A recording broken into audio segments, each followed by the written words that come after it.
எல்லாருக்கும் வணக்கம். கர்மயோகினிகள் சங்கமம் கொஞ்சம் வித்தியாசமான ஒரு பெயராக இது தெரியும். பெண்கள் சாதாரணமாக அவங்க என்ன வேலையோ என்ன பணியோ அதில் முழுசாக ஈடுபட்டு ஆடம்பரம் ஆரவாரம் அதெல்லாம் அவ்வளவா இல்லாமல் அவங்க பாட்டு பண்ணிகிட்டே இருப்பாங்க. அந்த மாதிரி அன்சங்னு ஆங்கிலத்தில் சொல்லுவாங்க இல்லையா, அந்த அன்சங் ஹீரோயின்ஸாக அவங்க வேலையை கண்டினியூஸாக எந்த எதிர்பார்ப்பும் இல்லாமல் கைமாறும் கருதாமல் எந்த ஆடம்பரமும் இல்லாமல் பண்ணிகிட்டு இருக்கக்கூடிய பெண்மணிகள் பல பேர் வரலாற்றில் இருந்திருக்காங்க. இப்போவும் நிறைய பேர் இருந்துகிட்டு இருக்காங்க.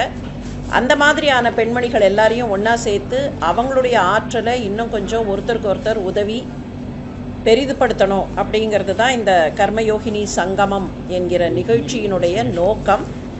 இது வருகிற மார்ச் மாதம் 2ஆம் தேதி கன்னியாகுமரியில் நடைபெற இருக்கிறது. அமிர்தா பல்கலைக்கழக வளாகத்தில் நடைபெற இருக்கிறது.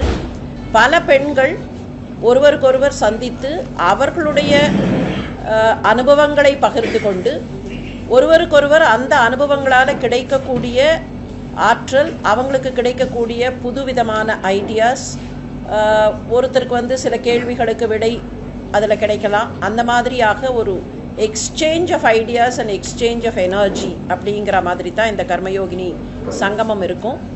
இந்த கர்மயோகினி சங்கமத்தினுடைய ஒரு நிகழ்ச்சி பார்த்திங்கன்னா, சுய உதவிக்குழு பெண்கள் அவங்களுக்குள்ளேயே சேர்ந்து சுய உதவி குழுக்களாக நடத்தி கொண்டிருக்கக்கூடிய அந்த வைபவஸ்ரீ அப்படிங்கிற திட்டத்தினுடைய 25வது ஆண்டு.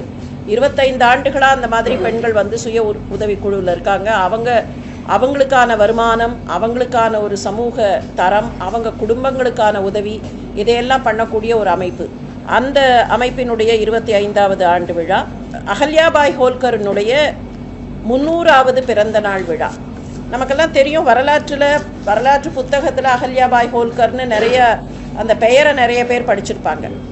இன்னைக்கு மிக பிரபலமாக இருக்கிற காசி விஸ்வநாதர் கோயில் உட்பட பல இடங்களுக்கு திருப்பணி பண்ணி அதையெல்லாம் மீட்டு அதை இந்த நாட்டுக்கு கொடுத்ததே அகல்யாபாய் ஹோல்கர் அப்படின்னு சொல்லிடலாம். அதனால் இந்த மாதிரியான விஷயங்கள் எல்லாம் வெளிக்கொணரவும், இவங்களை பற்றின செய்திகளை வெளி உலகத்துக்கு கொண்டு வரவும்